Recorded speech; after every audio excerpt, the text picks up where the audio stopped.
Tuhan melakukan, menggenapkan apa yang diwahyukannya kepada saudara dan saya. Yang diperlukan adalah percaya. Kalau saudara mau bersama Tuhan Yesus, tidak ada yang tidak bisa.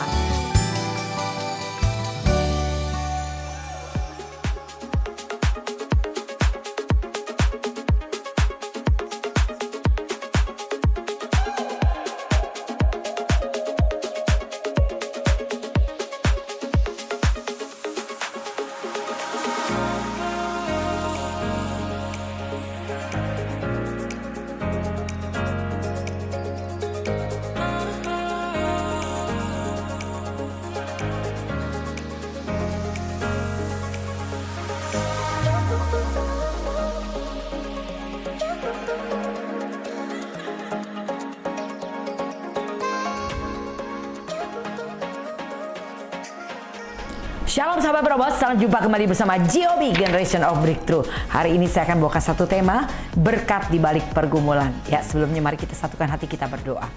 Bapa, hentinya kami naikkan syukur untuk kembali kesempatan demi kesempatan Tuhan percayakan kami menerima kebenaran firman-Mu. Mari Allah Roh Kudus berfirman-Lah, ajar kami mengerti apa yang hendak Kau sampaikan untuk kami tidak tersandung dan tidak tersesat. Berbicara Tuhan, kami siap diberkati. Dalam nama Tuhan Yesus, haleluya. Sama-sama katakan amin. Ya sahabat Berobos, bacaan kita dari 2 Korintus 4 ayat 8 sampai dengan ayat ke-9. Dalam segala hal kami ditindas, namun tidak terjepit. Kami habis akal, namun tidak putus asa. Kami dianiaya, namun tidak ditinggalkan sendirian. Kami dihempaskan, namun tidak binasa. Saudara, kita belajar dari Rasul Paulus bagaimana di dalam melayani pekerjaan yang dipercayakan oleh Tuhan kepadanya dalam pemberitaan Injil. Beliau mengatakan bahwa apa yang dialaminya bukan satu hal yang mudah, di mana dikatakan dalam segala hal ia mengalami ditindas, ia mengalami keadaan terjepit, dan tetapi dia tidak putus asa. Dia mengalami dianiaya, bahkan ditinggalkan, dihempaskan, dan banyak hal. Kalau saudara baca dalam 2 Korintus 11 ayat 23 ke bawah, itu berbicara tentang bahaya-bahaya yang dialami oleh Paulus dalam memberitakan Injil atau memelihara jemaat-jemaat Tuhan. Saudara, mari kita belajar dari Rasul yang hebat yang satu ini ya, bagaimana dia di balik setiap pergumulan yang dihadapi, ia selalu melihat Tuhan di sana. Nah, oleh karena itu saudara, yang diperlukan saudara saya lakukan, hadapi setiap prosesnya, lihat kedahsyatannya. Itu ada slogan kita. Bahkan saya punya satu slogan lagi, semakin besar masalahnya, semakin dahsyat kemuliaannya. Nah itu ya saudara ya. Jadi oleh karena itu, temukan berkat di dalam setiap masalah atau pergumulan yang saudara hadapi. Ada pelajaran yang sangat berharga yang kita akan dapat, dan itu akan membuat kita lebih kuat lagi dan membuat kita lebih berkembang sebagai individu yang mengenal pribadi Tuhan secara langsung ya saudara. Nah, tetapi tentunya untuk kita mencapai pengenalan akan Tuhan yang sempurna, saudara harus hadapi setiap pergumulan dengan sikap yang benar atau seperti apa kata kitab suci. Dan itu yang dilakukan oleh Rasul Paulus, sehingga pada akhirnya kita tahu bagaimana ia berkata, aku sudah menyelesaikan pertandingan dengan baik, dan ia sudah menyelesaikannya sampai garis finish dan siap menerima mahkota kebenaran. Dan demikianlah kita dalam tugas panggilan yang dimana saya percaya saudara melayani bukan karena saudara mau melayani, tapi karena Tuhan mempercayakan pelayanan itu sehingga saudara bisa melayani Tuhan hari ini. Itulah yang hendaknya saudara perlu catat ya. Jadi apa yang harus kita lakukan dalam menghadapi setiap pergumulan untuk kita menerima berkat atau mendapatkan pembelajaran yang berharga? Kita belajar dari Rasul Paulus, ia membiarkan Yesus hidup di dalam dirinya. Kita baca 2 Korintus 4 ayat 10 sampai dengan 11. Kami senantiasa membawa kematian Yesus di dalam tubuh kami, supaya kehidupan Yesus juga menjadi nyata di dalam tubuh kami. Sebab kami yang masih hidup ini terus-menerus diserahkan kepada maut karena Yesus, supaya juga hidup Yesus menjadi nyata di dalam tubuh kami yang fana ini. Ya. Jadi saudara, itulah yang dikatakan oleh Paulus.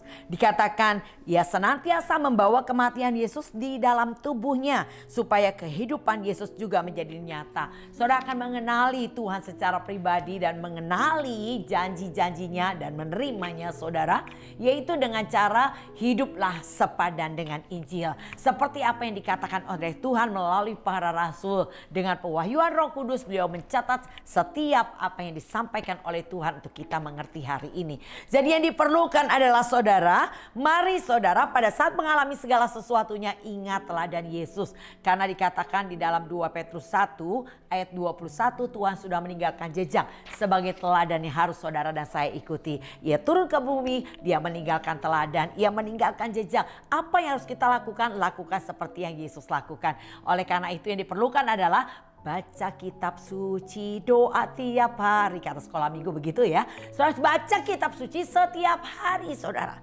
Dan saya percaya hari-hari ini Tuhan menaruhkan kegerakan yang sama di setiap gereja lokal. Untuk apa? Pembacaan kitab suci selama 1 tahun. Bahkan ada mentor-mentor yang akan melihat bagaimana saudara membaca atau tidak ya. Saudara akan dimonitor oleh setiap para mentor. Khususnya dalam komunitas kami, pemuritan GOB. Di mana kita ada pembacaan kitab suci setiap hari. Dan menti-menti yang sudah membacanya tulis dan berikutnya mentor mengabsennya ya. Setiap hari apakah sudah baca atau belum. Kalau belum baca dicatat tuh utangnya. Belum baca yang ini ya. Nah tujuannya apa? Untuk kita melatih diri kita dengan disiplin membaca kitab suci setiap hari.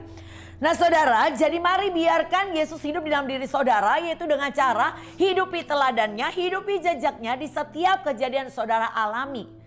Saudara dan saya untuk kita bisa boleh masuk dalam kemuliaannya pada hari Tuhan menyatakan dirinya, tentunya saudara harus juga mengalami penderitaannya seperti apa yang Yesus alami. Tapi saya percaya gak separah-parah seperti itu juga ya saudara ya. Yesus mati buat saudara, menanggung dosa begitu banyak umat manusia agar kita yang harusnya binasa kita diselamatkan. Kita yang harus terkutuk kita dimuliakan. Tuhan sudah menggantikan posisi saudara. Yang penting saudara ikuti teladannya, pasti saudara sampai kepada tujuan, yaitu kemuliaan kekal. Nah oleh karena itu saudara, biarkan Yesus hidup di dalam diri saudara melalui setiap teladan yang diajarkan ketika kita menghadapi aniaya, menghadapi penderitaan, menghadapi fitnahan. Wah, ketika direndahkan, Yesus sudah menanggung itu semua. Yesus sudah mengalami itu semua dan dia tinggalkan jejak apa yang harus dilakukannya kepada orang yang memfitnah, kepada orang yang mencambuknya, kepada orang bahkan yang memakunya. Yesus berkata, Bapa ampuni, mereka tidak tahu apa yang mereka perbuat. Dan itulah teladan yang harus kita lakukan. Doakan, berkati, ampuni saudara. Dan itu adalah hukum kasih yang Tuhan ajarkan kepada saudara dan saya.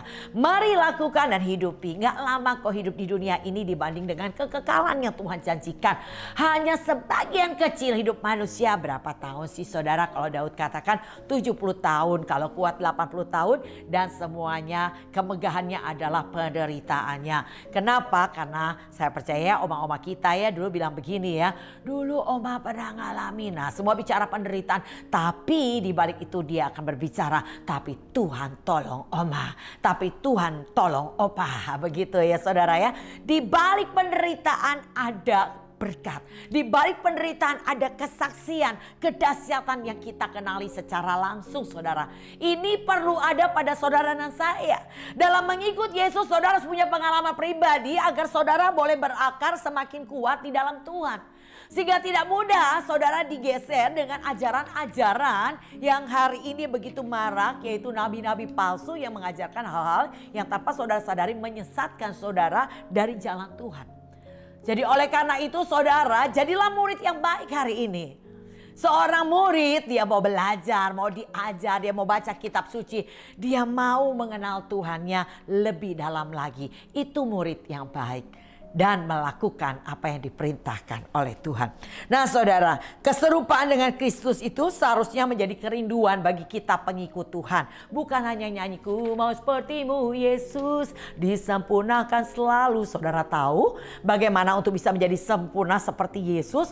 Tentunya harus mengalami yang namanya pergumulan, gesekan, goncangan ya. Itu saudara harus hadapi. Setiap masalah-masalah ada di depan saudara, semuanya Tuhan izinkan ada tujuannya masing-masing ya. Amsal 16 ayat 4, Tuhan membuat segala sesuatu untuk tujuannya masing-masing. Dan dengar, Tuhan tidak pernah punya tujuan mencelakakan saudara dan saya. Tuhan hanya punya tujuan memberi damai sejahtera dan hari depan yang penuh harapan bagi kita semua. Yang penting datanglah kepada Tuhan.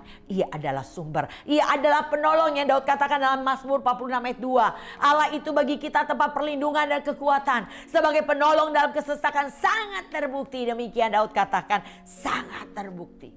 Saudara mau mengatakan seperti Daud demikian? Hadapi setiap pergumulan saudara, hadapi setiap masalah saudara dengan bergantung, bersandar, berharap kepada Tuhan. Saya percaya pengharapan di dalam Tuhan tidak mengecewakan. Pertolongannya tidak pernah terlambat. Engkau hanya perlu melewati setiap masalahmu dengan tetap berpegang kepada Tuhan. Tetap bersandar kepada Tuhan. Dan pasti Tuhan punya janji lebih dari pemenang dalam segala perkara. Ya, kita jadi orang yang lebih dari pemenang. Ujungnya pasti menang. Ya, kalau saudara tahu ujungnya pasti menang, kenapa kita harus takut menghadapi setiap masalah yang di depan kita hari ini? Oleh karena itu, saudara sebagai pengikut Kristus, mari miliki terus kerinduan untuk saudara mengikut Tuhan, untuk datang mendekat kepada Tuhan.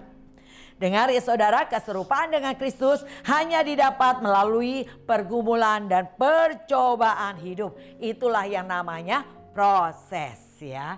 Tidak ada saudara segala sesuatu saudara inginkan tanpa proses.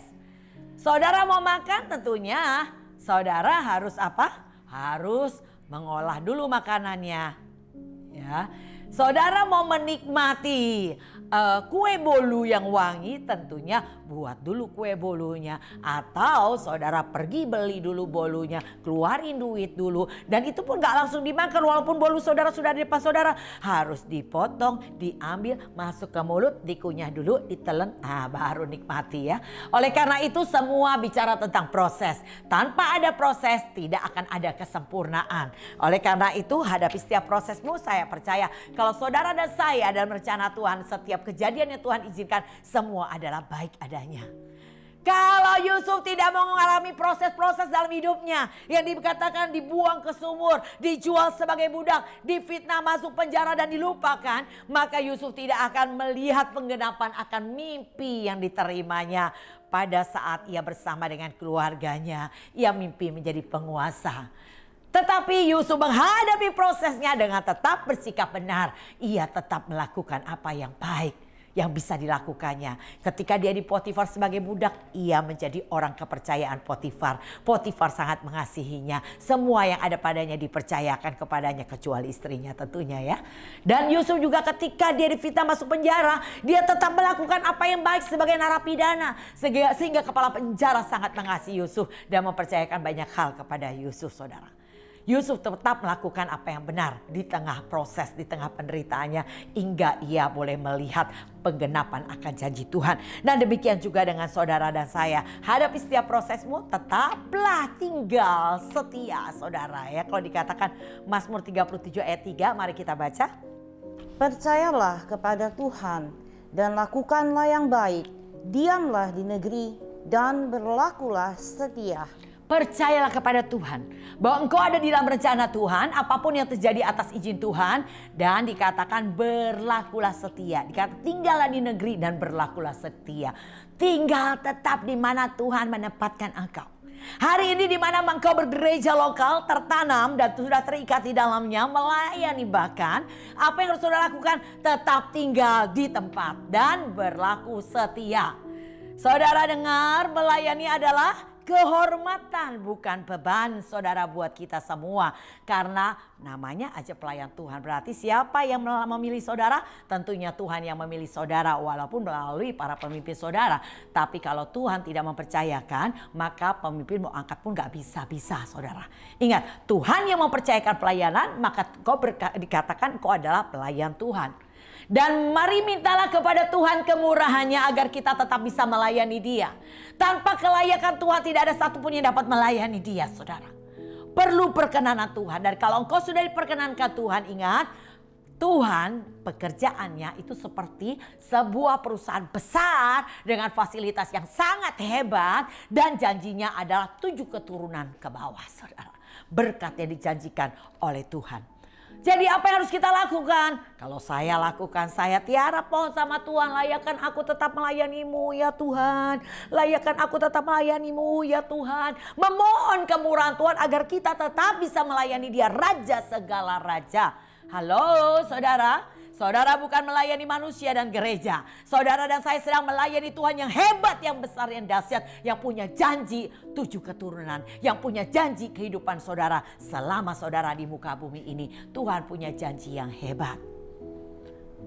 Oleh karena itu saudara, berjuanglah untuk tetap berlaku setia. Berjuanglah untuk tetap menjadi orang yang dapat dipercaya oleh Tuhan. Menjadi orang yang dapat bertanggung jawab dengan apa yang Tuhan percayakan. Sampai Tuhan katakan, berbahagialah hamba yang didapati tuannya sedang melakukan pekerjaannya. Saat Tuhan Yesus datang, biar engkau didapati sedang melakukan pekerjaannya. Saya percaya, wow, berbahagialah orang yang demikian ya saudara.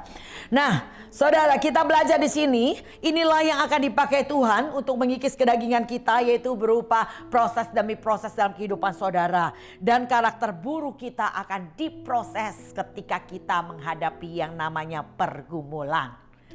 Yang penting engkau sudah terikat. Ketika engkau sudah mengikatkan diri gereja lokal dan kau mengalami pergumulan, ingat bagaimana rumusnya, karena masalah adalah ujian yang harus kita selesaikan. Kalau ada ujian, apa yang harus kita lakukan? Mikir bagaimana saudara menjawabnya. Dengar, bukan marah, bukan kesal dan kecewa, tapi mikir bagaimana saudara menjawabnya harus sesuai dengan kitab suci. Kalau kau bisa melakukan sesuai dengan kitab suci, pasti imanmu bertumbuh. Engkau akan berbeda. Hari lepas hari kau akan semakin dewasa dalam iman. Hari lepas hari engkau akan semakin mengenal Tuhan. Hari lepas hari kau akan memiliki karakter yang semakin menyerupai Kristus. Yang diperlukan adalah waktu kau mengalami pergumulan, ingat apa yang harus saudara lakukan sesuai dengan rumus kitab suci katakan. Dan ketika engkau mempraktekannya, imanmu bertumbuh, makin bertumbuh, makin bertumbuh. Ketika engkau bertekun di dalamnya, engkau makin bertumbuh. Sampai dikatakan buah dari ketekunan adalah sempurna, utuh dan tidak kekurangan sesuatu apapun. Seperti dikatakan di Yakobus 1 ayat keempat. Nah saudara, yang harus kita lakukan adalah mari kita lihat di dalam setiap pergumulan ada kuasa Tuhan dan kemuliaan yang akan dinyatakannya dalam kehidupan saudara dan saya. Yang kedua, saudara, yang harus kita lakukan adalah mempercayai kuasa kebangkitannya Tuhan.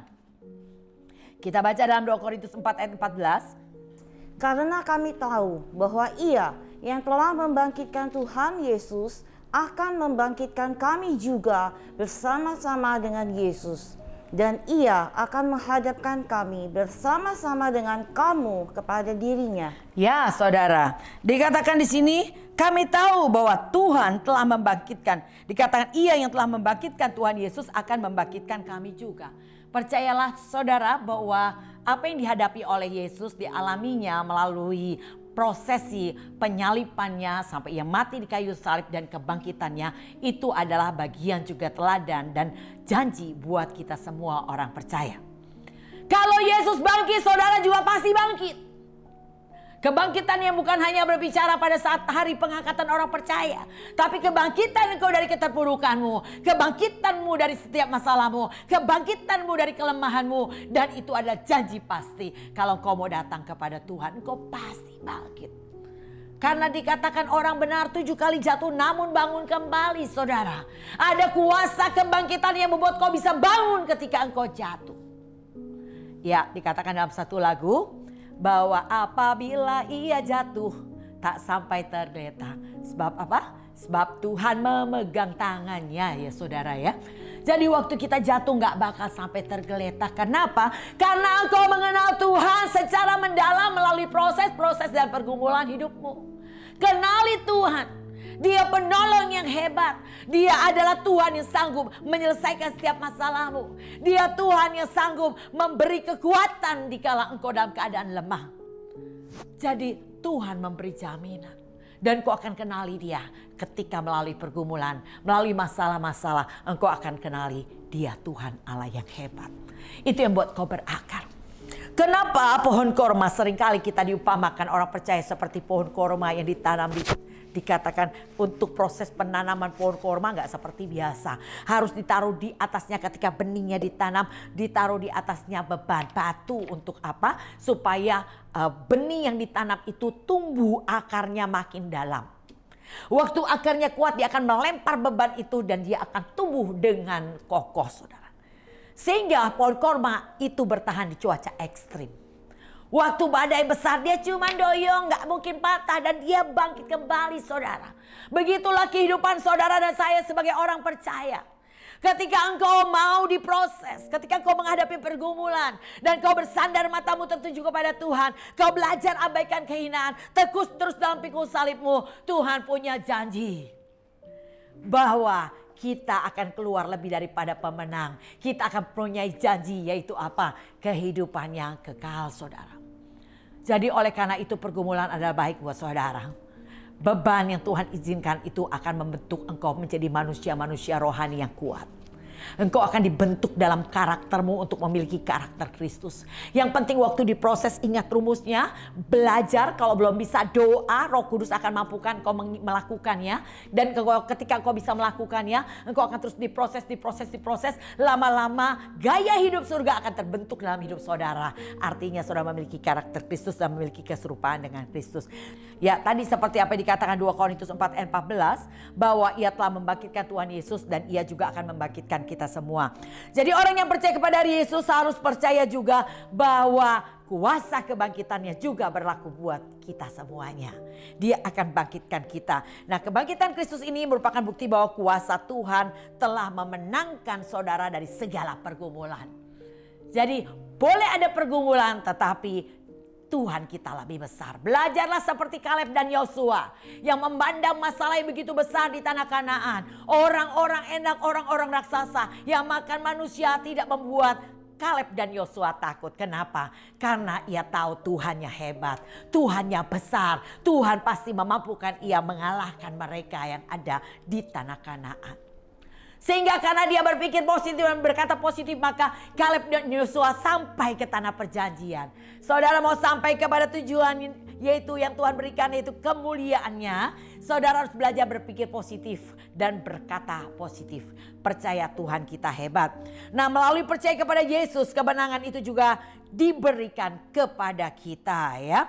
Dengan demikian segala pergumulan apapun yang saudara alami, yang saudara hadapi, tidak boleh menjadi fokus kita hari ini. Jangan terfokus dengan masalahmu, saudara. Percayalah masalah itu adalah latihan seperti seorang prajurit yang berlatih sebelum masuk ke peperangan. Dia harus ada di kamp pelatihan prajurit. Dia dilatih sebagaimana prajurit, dilatih perang-perangan. Wah, bangun pagi-pagi, siap untuk melakukan perintah komandan, taat melakukannya, rela menghadapi apapun juga untuk membentuk ia menjadi prajurit yang kokoh dan kuat. Begitu juga saudara, hari-hari ini kita dilatih menjadi prajurit-prajurit Allah yang perkasa. Caranya gimana? Pagi-pagi dibangunin ngapain? Doa pagi. Saudara ingat, bangun pagi langsung datang doa pagi. Yesaya 50 ayat 4 dikatakan, setiap pagi Tuhan mempertajam pendengaran kita untuk kita mendengar seperti seorang murid. Engkau hanya perlu datang ke pagi hari sama Tuhan. Dengar, ya. Dia akan mengutus engkau untuk kau melakukan perintahnya agar kau melihat betapa Tuhan menyertai saudara. Nah, saudara, melalui percaya kepada Yesus ini kemenangan sudah pasti diberikan oleh Tuhan kepada kita. Dengan demikian pergumulan apapun saudara hadapi, ketika saudara tidak fokus di dalamnya, maka saudara akan melihat ternyata Tuhan kita hebat dan besar. Lebih besar daripada pergumulan yang ada di depan kita. Jadi yakin dan percayalah, engkau yang tinggal di dalam Tuhan, engkau yang bersama dengan Tuhan, engkau yang beribadah kepada Tuhan. Percayalah ada kebangkitan di dalam setiap masalah yang saudara hadapi. Ada kemenangan, ada janji yang Tuhan berikan buat kita. Jadi bersama dengan Tuhan, saudara akan selalu melihat keajaiban dan kedahsyatan. Itu yang buat kita terharu banget ya saudara kalau berbicara tentang Tuhan Yesus. Yang ketiga yang harus kita lakukan adalah melihatlah dengan mata iman saudara. Kita baca 2 Korintus 4 ayat 17 sampai dengan 18. Sebab penderitaan ringan yang sekarang ini mengerjakan bagi kami kemuliaan kekal yang melebihi segala-galanya, jauh lebih besar daripada penderitaan kami. Sebab kami tidak memperhatikan yang kelihatan, melainkan yang tak kelihatan. Karena yang kelihatan adalah sementara, sedangkan yang tak kelihatan adalah kekal. Ya saudara, melihatlah dengan kacamata iman seperti Paulus melihat. Dia katakan bahwa penderitaan ringan sekarang ini, wow, padahal penderitaannya luar biasa. Kalau saudara baca ya, di 2 Korintus 11 ayat 23 ke bawah, itu penderitaan bahaya-bahaya yang dialami oleh Paulus dalam memelihara jemaat Tuhan. Tapi dia bilang penderitaan ringan sekarang ini. Kenapa dia perkatakan ringan? Karena pembandingnya adalah kemuliaan kekal. Hal yang sangat luar biasa yang dia percaya dia akan terima. Jadi buat dia penderitaannya sekarang ini gak ada apa-apanya dibanding kemuliaan yang Tuhan sediakan baginya. Dan dikatakan ia tidak melihat apa yang kelihatan, karena yang kelihatan itu bersifat sementara, sedangkan yang tidak kelihatan itu adalah kekal. Jadi saudara, itu adalah iman. Oleh karena itu melihatlah dengan kacamata iman. Seringkali mata rohani kita ya terhalang. Kenapa? Karena apa yang dilihat oleh mata jasmani. Tapi Tuhan katakan hidup kita bukan karena melihat, tapi karena percaya. Ketika engkau percaya, engkau melihat yang tidak kelihatan hari ini menjadi satu kenyataan. Maka di dalam Markus 11 ayat 24, jika engkau berdoa meminta sesuatu, percayalah engkau sudah menerimanya, maka itu akan diberikan kepadamu. Ketika engkau sudah sampai level percaya sudah menerima, maka itu akan diberikan kepadamu, kata Tuhan. Oleh karena itu saudara, janganlah apa yang saudara lihat di depan saudara menjadi penghalang untuk kau percaya akan janji Tuhan.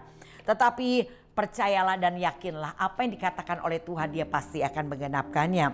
Nah, oleh karena itu saudara, caranya bagaimana supaya kita bisa melihat dengan kacamata iman, yaitu baca firman Tuhan dan bergaullah dengan komunitas orang-orang yang disebut juga melek rohani. Artinya orang-orang yang selalu juga memperkatakan firman dan melakukan firman dan punya pengalaman-pengalaman atau kesaksian-kesaksian di dalam hidupnya tentang kehebatan Tuhan. Oleh karena itu saudara, saya bertekunlah di dalam Tuhan. Ingatlah bahwa pergumulan di dunia ini tidak sebanding dengan kemuliaan yang disediakan bagi kita semuanya. Karena itu jangan biarkan apa yang bersifat sementara ini membuat kita kehilangan berkat yang sifatnya kekal. Berkat yang Tuhan sediakan sifatnya kekal saudara. Oleh karena ini mari kita berkata, ingat saudara, rumus cincai lain saya katakan. 1 Korintus 6 ayat 7. Adanya saja perkara di antara kamu seorang terhadap yang lain telah merupakan kekalahan bagi kamu. Kenapa kamu tidak lebih suka menderita ketidakadilan? Kenapa kamu tidak lebih suka menderita kerugian? Dan biarlah itu yang saudara saya lakukan. Oleh karena itu saudara, mari jangan takut menghadapi pergumulan, karena di balik itu semua kita akan melihat pertolongannya, kita akan melihat penyertaannya, kita akan melihat pemeliharaannya dan berkat-berkatnya. Yang penting adalah fokus ya, ikuti teladan Yesus yang sudah ditinggalkan sebagai jejak yang harus kita ikuti. Pasti kita akan melihat penggenapan akan semua janji-janji Tuhan. Amin. Demikian sahabat penerobos, biarlah sahabat penerobos ini, program ini, tema ini menjadi berkat buat kita semua. Saya akan berdoa buat sahabat penerobos, biar kita belajar dari teladan Paulus bahwa di balik pergumulan yang dihadapi, ia melihat betapa dahsyatnya berkat yang diterimanya. Saudara, arahkan tanganmu dan saya akan berdoa. Terima kasih Tuhan untuk firman-Mu, kebenaran-Mu, dan kami percaya hari ini setiap pergumulan yang Tuhan izinkan itu baik buat kami, karena kami akan mengenali-Mu secara pribadi, kami akan melihat kedahsyatan-Mu, dan kami akan melihat janji dan penggenapannya dalam hidup kami. Terpuji nama Tuhan, bangkitkan roh-Mu atas kami agar kami tetap berkobar dan semangat di dalam Tuhan. Dalam nama Tuhan Yesus, haleluya. Amin. Demikian sahabat penerobos, tetaplah menjadi para penerobos yang tidak terhentikan. Jangan pernah berhenti melayani Tuhan. Apa yang Tuhan percayakan, bertanggung jawablah, selesaikan sampai garis finish. Saya tetap mengundang sahabat penerobos bergabung bersama kami dalam komunitas pemuritan GOB. Saudara boleh catat nomor di bawah ini dan katakan kami rindu untuk ikut ambil bagian di dalam komunitas pemuritan ini. Saya akan kasih link Zoom buat saudara dan kita bersama-sama latih diri kita jadi penerobos. Tuhan Yesus memberkati. Salam GOB.